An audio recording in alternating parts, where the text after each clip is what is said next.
Here we are. It's the show you didn't know you needed these last 13 weeks until you had it. Of course, I'm talking about Sunday, Bloody Sunday, here on the ESPN College Football YouTube channel. I am Matt Barrie. What a journey we've had on Sunday mornings together, sipping on our Bloody Marys, recapping the Saturday that was.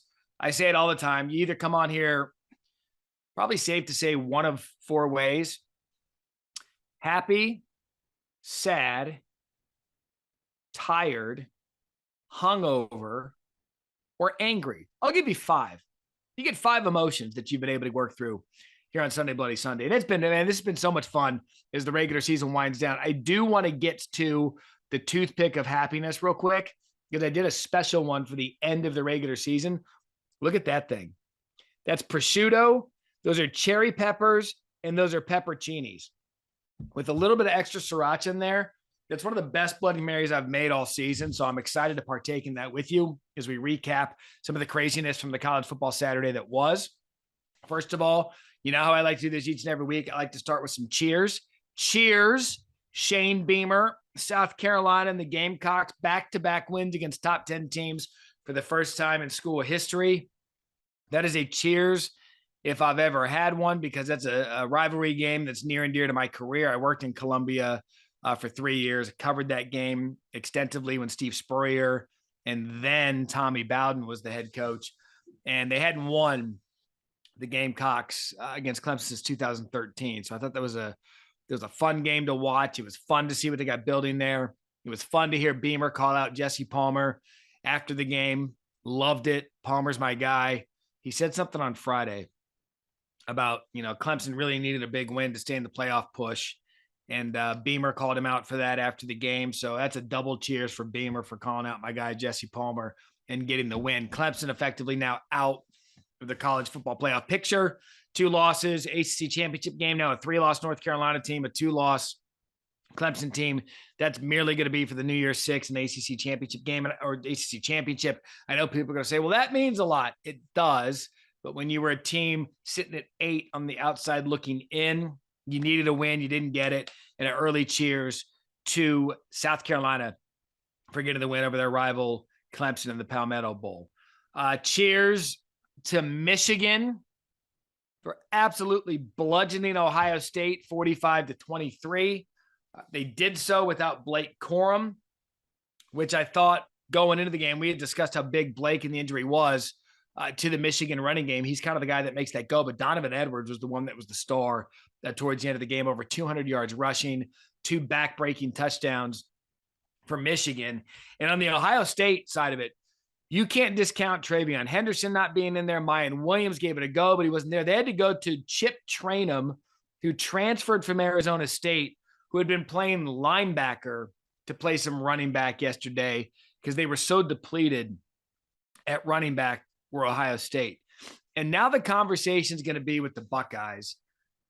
With Michigan winning in Columbus for the first time since 2000, did we see enough out of Ohio State, not only yesterday, but throughout the entirety of the season, to put them in the college football playoff if USC were to lose to Utah in the Pac-12 championship? They just left a lot to be desired. I mean, they got beat 45-23 by 22 points at home. And the Big Ten this year is not good. Look, say what you want. I get it. Michigan, Ohio State, 2-3. Penn State's going to be a top 10 team. They got 10 wins under James Franklin, but that's it. I just don't know where this conversation continuously gets to, of where we just automatically assume because Michigan and Ohio State are 2-3, they're 2 of the top 4 teams in the country in a league that's just not good. And it took to the final week to get Purdue out of the Big Ten West to get into the Big Ten championship game. Hey, give me one team outside of Michigan, Ohio State, Penn State that makes the Big Ten good. Nebraska just had to hire Matt Rhule. Great hire, by the way. Northwestern had 1 win. Iowa can't play offense. I mean, Minnesota, they got the win against Wisconsin. Wisconsin was 500. Just look at the league top to bottom. This isn't disparaging Michigan and Ohio State. Those are 2 top flight college football programs. The point that I'm making is, in the conference they play in, top to bottom, there's 2 teams, plus a little bit of Penn State and then everybody else. And so when we start talking about the college football playoff picture and what needs to happen, look, if I believe based on what they've done this season and based on how they absolutely manhandled Iowa State yesterday, 62-14, I think TCU has earned the right to have a loss. I really do. I look against Kansas State, it's going to be a shootout. I think it's going to be a fun Big 12 championship. And ultimately, Will Howard has made Kansas State a little bit of a different offense, a little more punch. He's not the runner that Adrian Martinez was. But when we look big picture at the playoff, which is what I'm getting with this, is that Georgia is going to beat LSU. LSU had the tough loss to Texas A&M yesterday, knocking them out of the playoff picture. But Georgia's going to get that win in the SEC. Odds are Michigan's going to get that win in the Big Ten. There's your 2 playoff teams. 3 is TCU. They're playing a 3-loss team in the Big 12, so you've got to like their chances there. And then therein lies the 4, because USC will move up to the 4th spot in the college football playoff rankings going into championship weekend. If they beat Utah, done, case closed. There's your 4 playoff teams. The question becomes, if USC were to lose, they would have 2 losses twice to Utah, which would likely knock them out of the conversation. So then what do we do with the 4th spot? Do you elevate Ohio State back in there? Do you elevate a 2-loss Alabama back in there? I mean, what are you doing at that point if you're the college football playoff committee with some of this drama? And if you get really chaotic, see, that's why, look, you look at the undefeated teams right now, Georgia, Ohio State, TCU, all 11-0. What haven't they done to deserve a spot? I think those 3 are locked, and it's going to come down to USC in the Pac-12 championship. And here's the one thing you hate if you're a college football fan. Because personally, championship weekend, it's a great celebration of the sport. I know we just wrapped up the regular season, but championship weekends tends to be a great celebration of the sport. Think about this for a minute. And I hate being negative Nelly here on a Sunday Bloody Sunday, but let's just say USC wraps it up Friday night, because the Pac-12 championship is on Friday night. Think about what that does to Saturday. Like, realistically, think about that, what that does to Saturday, because the one bit of drama is USC in the Pac-12 championship. So if they get that thing locked up on Friday, you're going into conference championship Saturday with basically everything set. And so as we get to championship weekend of the playoff, it cleared up a little bit yesterday because of what happened to LSU, because of what happened to Clemson, because of what happened to Oregon. Oregon, by the way, here's a stat for you that we just marveled at on College Football Final and just in watching the games on Saturday. Oregon was up 31-10. Okay. 31-10 with 3 minutes left in the third quarter against Oregon State. I don't care who you are. 31-10, 3 minutes left in the third quarter should produce a victory. Here's what makes that remarkable. Not only did they blow a 31-10 lead late in the third quarter, Oregon State came back and won without throwing the football once to get back in it after they were down 31-10. After they scored to make it 31-17, Oregon State did not throw the football once. Came back, got the win, and because of it, we needed Pac-12 after dark in the Apple Cup with Washington to determine who was getting in the Pac-12 championship.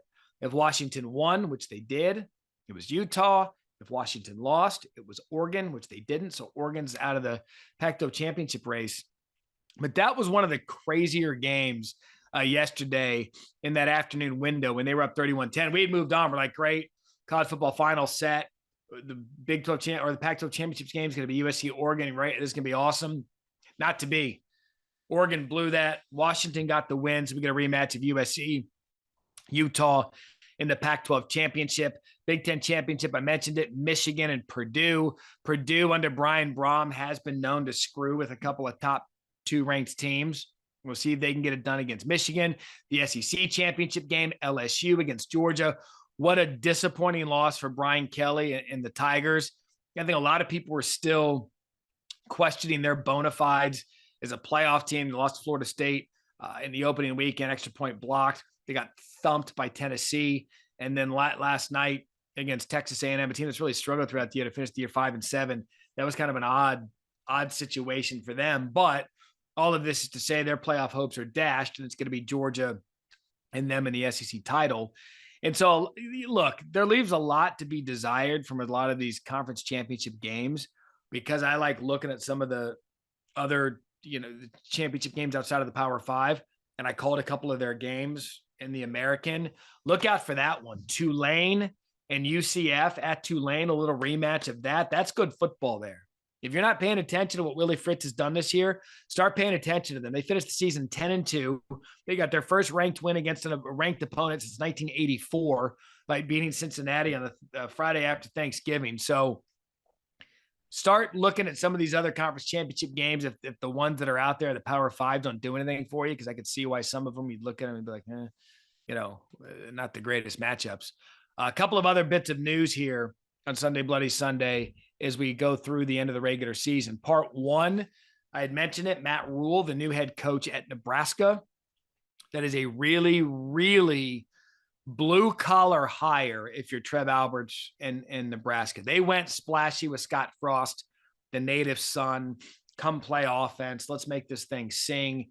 And it didn't work out. So now they go to a guy, Matt Rhule, who obviously wasn't cut out for the NFL. He built the program at Temple. He built Baylor into a power. It's kind of a low star power, yes, because Matt Rhule has a big name in coaching.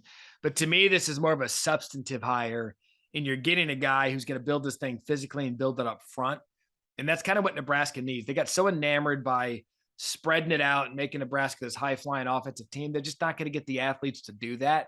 So watching what Matt Rhule does with the style of football he can play, and if you can recruit and win at Temple, and if you can recruit and win at Baylor based on the sexual assault scandal that happened that almost brought down the entire program, if you can win in those settings, imagine at Nebraska with the history and the resources that'll be at Matt Rhule's disposal. I expect that thing to go nicely for the Cornhuskers, and if not, pretty quickly. So a good hire there. Another hire worth talking about that we know is not going to happen, Lane Kiffin staying at Ole Miss. I called the Egg Bowl on Thursday, which I loved calling that game just to kind of be a part of that rivalry. And Lane had been rumored about that job for quite some time. He is staying at Ole Miss. So the college coaching silly season, and I'm glad he's staying. And I'll tell you why. I was out there with Louis Riddick calling that game for Thanksgiving Thursday. And if you've never been to Ole Miss and you kind of look at what they have there, Lane Kiffin could be king in Oxford. They're renovating all of those facilities. There's a lot of money in their collective, and there isn't the pressure that you perhaps get at other places. I'm glad Lane stopped the flirtation and is staying put, because he could be at Ole Miss what Dabo turned into at Clemson, which is someone who wins big, can take some time to build it, and perhaps be in the position to go to the college football playoff. And they started 7-0. Remember a month ago, we're talking about Ole Miss as a sleeper to go to the playoff. I mean, they didn't finish strong 4 of their last 5, but Lane staying at Oxford is going to be good for college football. It's good for the SEC West. I'm glad he made that decision at a very local level. You see the helmets behind me. Cheers to Kenny Dillingham getting the head coaching job at Arizona State. Here's what I love about that hire. He's 32 years old. That's the youngest Power 5 coach. He was the offensive coordinator at Oregon, but more importantly, he's from the area. He's going to be able to recruit. He's from Scottsdale. He went to Arizona State. I know big picture. Those on Sunday Bloody Sunday don't care about ASU football, but it's my alma mater and it's my show, so I get to pump them. I love that hire. Congratulations to them on making the right move. Finally, I'm going to talk Heisman Trophy. Caleb Williams, in my mind, here's how I would do this. Caleb Williams, Max Duggan. Put those two in New York with whatever other candidates you want. I mean, if you want to throw, Hendon Hooker because of the season he had before he got injured, great. If you want to throw Bryce Young because he won it and he's played remarkable this year, great. Throw whoever you want. But to me, this thing needs to come down to Max Duggan and to Caleb Williams. What Caleb did against Notre Dame, I believe he accounted for 4 touchdowns. I want to make sure I get that right. He had a, let's see here, box score. Caleb, 1 touchdown throw, 3 touchdowns rushing. So, yeah, he counted for 4 touchdowns. What a game. And it was what he did within the confines of the game, getting his way out of the pocket, scrambling to find receivers downfield. He has been so good for USC this year. Caleb Williams has to be the Heisman favorite going into the final weekend of the season. And Max Duggan at TCU is what college football is all about. All this guy did was get beat out, become the TCU starter, and lead them to a 12-0 record while making this thing fly all over the yard. This has been a weird year for the Heisman. CJ Stroud, he's likely out of it. I had mentioned Hendon Hooker because of his injury. Bo Nix for a while, he was up there. He's certainly out of it. But give me Caleb, give me Max Duggan, and let these guys duke it out for the Heisman Trophy, because that's what college football is all about. I know Caleb's the star coming in, and we expected great things out of him, but I'm kind of pulling for Max Duggan because of the origination of this story and how he's led TCU to an improbable season in Sonny Dykes' first year. So we're going to championship weekend. Again, I listed off the championships. The biggest upset, I mean, the NC State, North Carolina game, that was fun. That went to double overtime. There really wasn't anything monster other than South Carolina and Texas A&M getting the win. Everything kind of went according to plan. But the stuff to watch now going into the final week, Friday night's the night with the Pac-12 championship. That will determine how much chaos we have come Sunday. Keep an eye on that. Keep an eye on some of these coaching hires throughout the week. Our Pete Thamel's reporting that Wisconsin is going hard at Luke Fickell of Cincinnati. So there are so many things to keep an eye on going into championship weekend. But in a year where we can say this, and I've said it a number of times, any given Saturday was a thing this year. We saw it again yesterday, and it's what makes this sport so special, that you think you could know all you want about college football, but at the end of the day, someone can pull off an upset.